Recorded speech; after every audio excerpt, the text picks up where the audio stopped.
Para desfazer o mal-estar gerado na última semana, o presidente Jair Bolsonaro fez um aceno ao ministro da Economia, Paulo Guedes. Ele agradeceu publicamente por Guedes acreditar no projeto político do novo governo. Mas o que podemos esperar da economia brasileira a curto prazo com a chegada de Bolsonaro ao poder? Este é o tema do debate entre o presidente do LIDE, Grupo de Líderes Empresariais no Rio Grande do Sul, Eduardo Fernandes, e com o economista, professor da URGS, Robert Iturrier. Sejam bem-vindos. Obrigado, prazer estar aqui com vocês. Bom, vamos lá, gente. O primeiro encontro entre Bolsonaro e Paulo Guedes, desde a última sexta-feira, ocorreu na manhã desta segunda-feira. Na semana passada, o aumento da alíquota IOF foi o pivô de um desentendimento entre a equipe econômica e o presidente. E agora? Dá para esperar que o discurso da equipe econômica e Jair Bolsonaro estejam afinados? Como é que vocês estão enxergando esse primeiro momento? Há quem diga, às vezes, por exemplo, no caso da reforma da Previdência, vamos pegar um exemplo, de que faz parte de uma estratégia. Joga uma informação para um lado, joga uma informação para o outro, para ver o que a opinião pública entende, e aí se faz um meio termo. Como é que vocês enxergam esses primeiros movimentos, professor Iturrier? Bom, claramente alguns atores ali dentro do governo ainda estão acertando um pouco a embocadura, não tem tanta experiência ou com política ou com gestão pública, que é o caso do ministro da Fazenda, Paulo Guedes, não é? Que tem uma experiência no setor privado, então está um pouco aprendendo, não é? Todos os ministros praticamente não têm essa experiência, então estão aprendendo. E existe também alguns grupos de interesses distintos, né? Quer dizer, então tem a ala militar do governo, mais ligada ao exército, que tem alguns interesses, algumas visões de mundo com relação à economia e à sociedade. E tem uma ala também mais liberal, né, que é representada principalmente pelo ministro da Economia, que tem outra perspectiva, né? Então, na minha opinião, aparentemente, a gente vai ter ainda um momento ainda de bateção de cabeça, né, de ajuste ali das melancias na carroça, até finalmente chegar num acordo dentro do governo, né, de qual será o rumo que vai ser tomado, né? E no caso da reforma da Previdência também, vários interesses em jogo, do setor público, do setor privado, visões diferentes. E então eu entendo toda essa confusão aparente e na própria disputa de poder dentro do governo, né? Entre esses atores. Bom, eu vi aqui, tu acenava com a cabeça, Fernandes, concordando em parte do que estava dizendo o professor Iturrier, mas, por exemplo, já o setor empresarial, como um dos representantes do mercado, quanto tempo vamos ter de paciência para que as melancias se ajeitem e o pessoal pare de bater a cabeça? Eu usei ali na entrada da nossa conversa, na cabeça, como a gente chama aqui jornalisticamente, a palavra curto prazo. Este curto prazo, é isso que a gente tem que começar a entender agora. A tua expectativa, qual é? Bom, boa tarde, Bifes, boa tarde, professor Iturrier, telespectadores do Conexão RS. Realmente, o discurso agora chegou a hora de parar com o discurso e começar o trabalho, né? Então, a gente já viu na fase de transição em que os acenos, principalmente econômicos, através do Paulo Guedes, foram muito positivos àquilo que o mercado e que os empresários e quem empreende no país visualizava e gostaria. Só que agora é um novo momento, é o momento de começar o trabalho e aí sai, como o professor falou, sai daquela esfera de só na iniciativa privada e vai para decisões políticas, onde se tem que ter acertos, se tem que construir uma atmosfera para que isso aconteça. Eu acredito que como ainda se tem uma confiança, o país está com um índice de confiança muito alto nesse governo, ele ainda tenha um tempo, acredito assim, se diz em políticas que os 100 primeiros dias são os dias fundamentais. Isso vem dos Estados Unidos, que os 100 primeiros dias são aqueles dias que vão ser os dias que vão interferir nos 4 anos de governo. Eu vejo que dessa forma a priorização da reforma da Previdência, colocar essa pauta como fundamental, o país ele consegue desamarrar todos esses anos que ficou parado e consegue ter um aceno positivo para o mercado, porque hoje o déficit fiscal que a Previdência faz, ele acaba trancando todos os tipos de investimentos em infraestrutura e uma série de reformas que tenham que ser feitas dentro do país devido a esse déficit que é prioritariamente feito pela reforma da Previdência. Aí a gente começa a trabalhar com reforma tributária, alguns outros pontos, mas a reforma da Previdência ela é realmente fundamental e tem que ser feita no primeiro ano. O primeiro ano de governo seria fundamental com essa reforma da Previdência. E o mercado acredita dessa forma. Se ele conseguir fazer a reforma da Previdência mais ou menos nos moldes do que aquela que o ex-presidente Temer havia colocado, ela já traz um aspecto muito positivo para o mercado.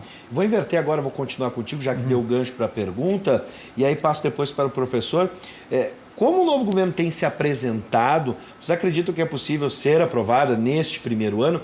E aí dou dois caminhos, né? Ou a união dos dois. Trabalhar diretamente com as bancadas, com os partidos e as bancadas temáticas, enfim, né, que é uma estratégia do governo, ou também utilizar a sua base, que é muito forte e está muito proativa, né, se manifestando bastante, a base que elegeu o Bolsonaro, para pressionar os seus deputados, enfim, seus senadores. Esse cálculo ele tem que ser feito de forma direta, porque da forma direta a gente conheceu uma fórmula que não é novidade no país. Durante muitos anos a gente teve o toma lá da cá, negocia aqui, libera lá. Se a base, por exemplo, agora, com redes sociais, opinião pública muito forte, pode ser fundamental para esse trabalho de aprovação da reforma. Me parece que o governo ele vai trabalhar. Um ponto fundamental a gente teve uma renovação de 50% na Câmara dos Deputados e quase 85% no Senado. Então, a gente está vendo uma nova atmosfera, novos entrantes, novas pessoas dentro da Câmara e dentro do Senado. E também uma nova estratégia. O governo Bolsonaro ele parece lidar mais com uma ideia e colocar isso através da opinião pública para que se pressionem os deputados para que eles votem do que aquela política antiga do toma lá da cá. Então, eu vejo e a gente tem sentido pelas ações que ele tem feito, que é trazer as reformas, falar sobre elas e colocar isso de forma clara para a opinião pública pressionar e fazer com que os deputados e os senadores aprovem isso através de uma certa pressão da população, entendendo aquilo que vai ser feito, que vai ser melhor para a sociedade e para a economia. Então, vai se sair um pouco daquela política do toma lá da cá, de abertura de espaços políticos e ministérios e secretarias. Aí a gente viu hoje os governos, os novos presidentes das estatais dos bancos. Então, todos eles falando em políticas muito mais a caixa preta do BNDES, as políticas da Caixa que vão ser revistas. Então, eu vejo que o governo Bolsonaro ele está mudando aquela política do toma lá da cá e sim uma política que vai em prol da sociedade, que a sociedade pressione os deputados a mudar essas reformas. Sim. Bom, como é um debate, a gente pode ter uma visão diferente, professor Iturrier. Tens essa mesma perspectiva e esperança? Eu sou um pouco mais cético com relação a isso, na verdade.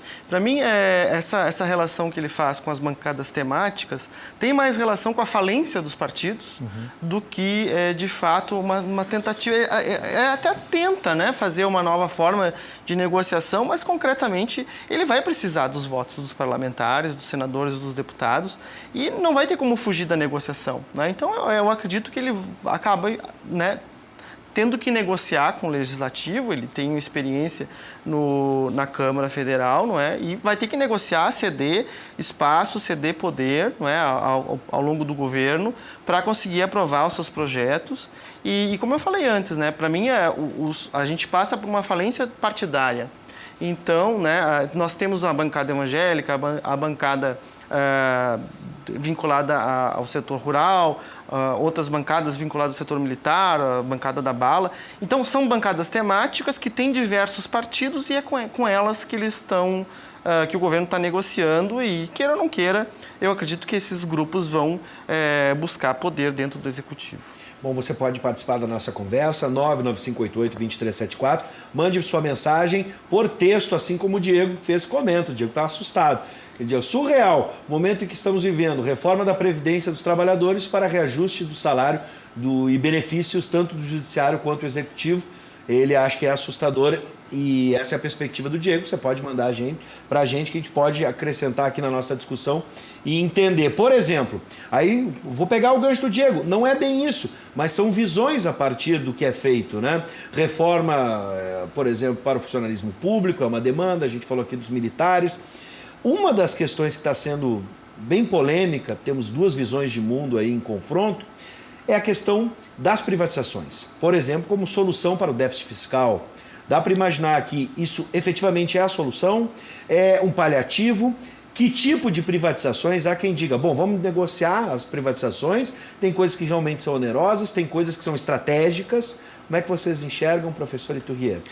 Pois é, mesmo dentro do governo, como eu falei antes, existem diferentes visões, né? Quer dizer, os militares tradicionalmente, desde sempre na história brasileira, eles têm uma perspectiva de que alguns setores são fundamentais. Setor de energia, setor de comunicação, que tem relação com a própria mentalidade militar, né? de setores estratégicos. E outros setores, né? Que no caso, principalmente o ministro Paulo Guedes, pensa em privatizar tudo. Né? Em Petrobras, Banco do Brasil, Caixa, todas as estatais. Né? Então, quer dizer, existe essa disputa dentro do governo, vamos ver o que vai sair. Né? Agora, na minha perspectiva, o que acontece, tudo bem, algumas estatais podem até ser questionadas, agora, e mesmo aqui no caso do Rio Grande do Sul, o próprio governador Eduardo Leite tem uma visão um pouco distinta, que quando a gente vende ativos, né, entra a Caixa na União, né, ou seja, ou no estado que seja, no Rio Grande do Sul, por exemplo, e a questão é para onde vai esse recurso. Eu acho inadequado abater da dívida pública, porque se esse recurso, por exemplo, for para investir em infraestrutura, em obras públicas que tem uma dinamização da economia, que gera emprego, que gera renda, que tem efeitos multiplicadores, é muito mais positivo do que simplesmente utilizar esse recurso eventualmente para abater dívida pública, que não gera emprego, não gera renda e eventualmente tem um efeito quase inócuo na economia. Então, essa visão que o Paulo Guedes tem de vender as estatais para reduzir a dívida pública, eu não acho adequado. Eu acho que, bom, aparentemente vai ocorrer privatizações, né? Quer dizer, o Congresso vai nessa linha, a sociedade está avalizando isso e o governo também. A questão é para onde vão esses recursos. Eu acharia muito mais adequado que, por exemplo, a visão que tem o governador aqui do estado de utilizar esses recursos para outras fontes de riqueza, eventualmente para a sociedade e para gerar emprego e renda. Sim. Fernandes. Bom, o que tem que se colocar claro hoje é que o governo federal ele tem 148 empresas estatais.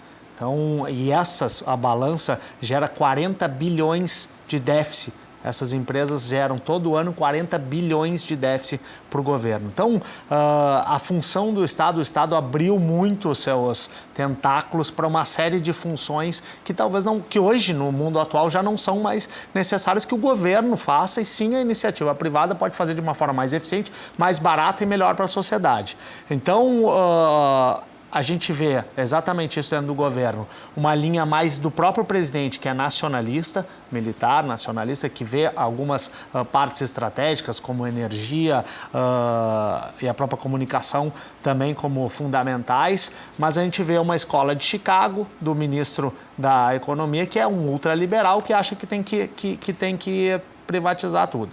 Com certeza vão vir uma série de privatizações, caso não venha, o ministro da Economia não continua no cargo, porque isso foi um dos pontos fundamentais para ele estar lá. E eu concordo com o professor que o pagamento, usar esse dinheiro para pagar dívida, para pagar custeio, ele vai ser inócuo. O que tem que ter uma ótima política de usar esse dinheiro para, pelo menos uma parte dele, para que seja usado em infraestrutura, em desenvolvimento. A gente vê que as estradas hoje, hidrovias, rodovias estão defasadas. O Brasil já chegou num limiar em que ele não consegue crescer talvez 4% ao ano, 4,5%, já não vai ter como ter esse crescimento por falta de infraestrutura, investimento em energia, em rodovias. Então, o governo ele tem que usar esse dinheiro que entre através dessas privatizações para também fazer um investimento em desenvolvimento. Não só para pagar dívida ou para pagar custeio, como o professor aqui falou. Então, na nossa visão, é fundamental que se tenham essas privatizações, mas que tenha também um bom uso para que isso possa se reverter. Hoje a gente vê aí 12% da população desempregado, então a gente precisa fomentar emprego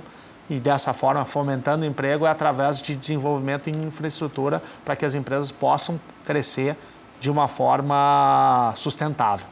Bom, amigos, prazer recebê-los. 2019 chegou, a gente vai se encontrar com certeza, assim espero, durante esse ano. E esses são os primeiros passos. Vamos combinar o seguinte, nesses 100 dias aí que estão chegando, a gente vai ter que se encontrar pelo menos 1 ou 2 vezes para começar a avaliar nos 50 e depois dos 50 finais, os 100 primeiros dias do governo Jair Bolsonaro. Professor Iturri, é um prazer revê-lo. E, Fernandes, da mesma forma, um bom 2019 para todos nós. Obrigado, Bives. Prazer estar aqui com vocês, com o Fernandes também, mais uma vez. Obrigado, Bives. É sempre um prazer aqui. Estou sempre à disposição do Conexão RS. Sejam sempre bem-vindos.